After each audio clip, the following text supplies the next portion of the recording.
just happened to be sitting there with your child, and somehow 2 bullets found their way to you. There is nothing normal about what happened here on Memorial Day.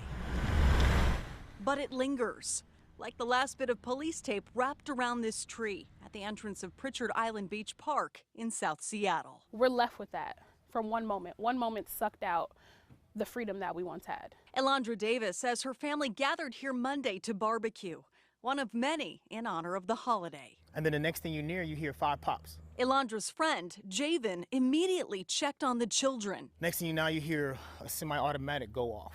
That's when you realize that is not fireworks. Seattle police say, according to witnesses, 2 groups of people began firing upon one another in the middle of the parking lot.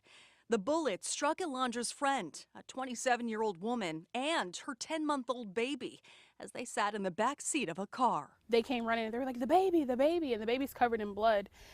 And at first we couldn't identify the baby because there was so much blood on the baby. Everybody said, whose baby is it? Whose baby is it? The child's mother still in the back seat, shot and bleeding. She just had this long moan.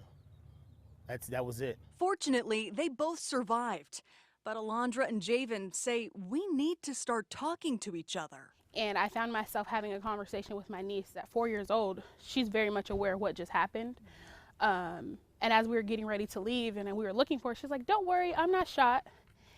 And that broke my heart. Elandra says we need to not only understand what happened and how it happened. When the sun comes out, the guns come out. But why? I did 4 years in the Texas Department of Criminal Justice for a rage type case. Javen says we know how it ends, but where does it begin? When do we actually start dealing with the heart issue of people? There is nothing normal Doing something that's seemingly normal. about what happened here on Memorial Day. But it's sad when it becomes the norm. Whatever the situation was, whatever resulted to guns being the answer, it's never the appropriate answer. And it affects an entire community. Because what we're left with now is that fear. In Seattle, Jamie Tompkins, Q13 News.